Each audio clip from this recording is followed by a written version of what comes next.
ఇక విజయవాడ ఏ కన్వెన్షన్ లో TDP Janasena BJP కూటమి శాసనసభ పక్ష సమావేశం జరిగింది. ఈ భేటీలో చంద్రబాబును శాసనసభ పక్ష నేతగా ఎన్నుకున్నారు. ఇక చంద్రబాబును శాసనసభ పక్ష నేతగా జనసేనాని పవన్ కళ్యాణ్ ప్రతిపాదించగా కూటమి ఎమ్మెల్యేలు ఏకగ్రీవ తీర్మానం చేశారు. ఈ ఏకగ్రీవ తీర్మానాన్ని గవర్నర్ అబ్దుల్ నజీర్ కు కూటమి ఎమ్మెల్యేలు పంపనున్నారు. ఈ కార్యక్రమంలో చంద్రబాబు, పవన్ కళ్యాణ్, పురంధేశ్వరితో పాటు కూటమి ఎమ్మెల్యేలు, ఎంపీలు హాజరయ్యారు.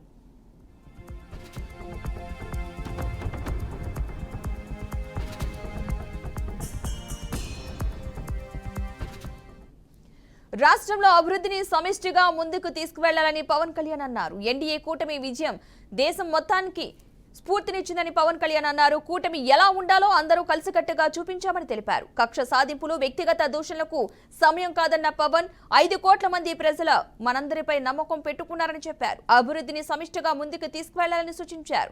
చంద్రబాబు నాయకత్వం, అనుభవం రాష్ట్రానికి చాలా అవసరమని పవన్ కళ్యాణ్ అభిప్రాయపడ్డారు. దశాబ్ద కాలంలో రాష్ట్ర విభజన జరిగినప్పటి నుంచి ఆంధ్ర రాష్ట్ర ప్రజలు నలిగిపోయారు, నలిగిపోతున్నారు. గత 5 సంవత్సరాలుగా మరి రాష్ట్రంలోని విపత్కర పరిస్థితులు తెలుసు. మనందరం సమిష్టిగా పోరాటం చేసి కలిసికట్టుగా ఉండి అద్భుతమైన మెజారిటీలతోటి 164 శాసనసభ స్థానాలని ఎన్డీఏ కూటమి దక్కించుకుంది. అద్భుతమైన విజయం. 21 పార్లమెంట్ సభ్యుల్ని మన సెంట్రల్ హాల్లో కూడా మాట్లాడుతూ ఉంటే అందరికీ ఆంధ్రప్రదేశ్ విజయం, తెలుగుదేశం, జనసేన, భారతీయ జనతా పార్టీతో కూడిన ఎన్డీఏ కూటమి విజయం దేశం మొత్తం చాలా ఒక స్ఫూర్తినిచ్చింది. ప్రతి ఒక్కరి విజయాన్ని వారి వారి రాష్ట్రాల్లో ఎలా దీన్ని ముందుకు తీసుకెళ్లాలి, ఒక్క ఓటు చీలకుండా అలయన్స్ అంటే ఎలా ఉండాలి అనేది మన ఆంధ్ర ప్రాంత ప్రజలు, మన ఆంధ్ర రాష్ట్ర ప్రజలు మనందరం కలిసి కట్టుగా చూపించాం. 2021 మార్చి 14న ఇప్పటం సభలో నేను ఒకటే తెలియజేసుకున్నాను. ఆ ప్రభుత్వ వ్యతిరేక ఓటుని చీలనివ్వను. ఆ మాట మీద ఉన్నాం, ఆ మాట మీద నిలబడ్డాం. ఒడిదుడుకులు ఎదుర్కొన్నాం, తగ్గాం, కానీ నిలబడ్డాం. ప్రజల నమ్మకాన్ని పెంచాం. అద్భుతమైన మెజారిటీతో ఈ రోజున మనం ప్రభుత్వాన్ని స్థాపిస్తున్నాం. చాలా మాటలు ఇచ్చాం. పొద్దున కూడా జనసేన లెజిస్లేటివ్ పార్టీ మీటింగ్లో నాయకుడిగా ఎన్నుకున్న సందర్భంలో మాట్లాడుతూ మనం చాలా మాటలు ఇచ్చాం.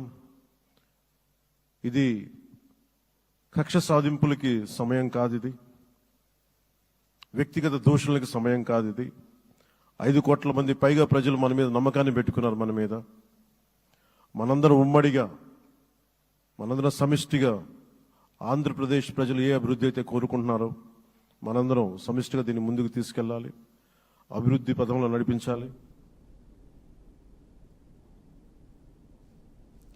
ప్రజా వ్యతిరేక పాలనను అంతమొందించేందుకు ప్రజలు కసిగా ఓటేశారని బీజేపీ రాష్ట్ర అధ్యక్షురాలు పురంధేశ్వరి అన్నారు. విజయం నుంచి పాఠాలు కూడా నేర్చుకోవాల్సిన అవసరం ఉందని అభిప్రాయపడ్డారు.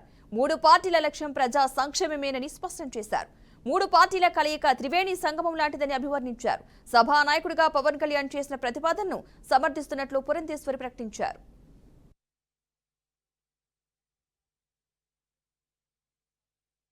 మాట్లాడుతున్నటువంటి సందర్భంలో తెలియజేశారు.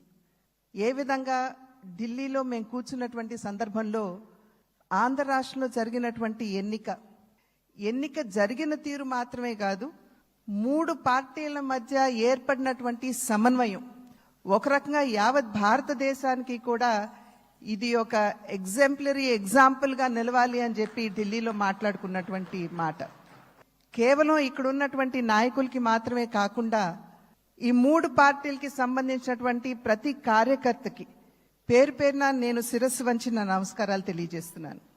అదేవిధంగా తెలుగు ప్రజలు గడిచిన 5 సంవత్సరాల కాలంలో వారు ఎదుర్కొన్నటువంటి సమస్యలు, ఒక విధ్వంసకర పాలన, విద్వేషపూరిత పాలన, కక్షపూరితమైనటువంటి పాలన ఎదుర్కొన్నటువంటి సందర్భంలో సంక్షేమం, నిజమైనటువంటి సంక్షేమం అన్నది ప్రజలు దూరమైనటువంటి సందర్భంలో విసిగి వేసారిపోయినటువంటి ప్రజలందరూ కూడా మనం ఊహించలేదు, ఇంతటి ఘనమైన విజయం మనం సాధించగలమని చెప్పి మనం ఊహించలేదు.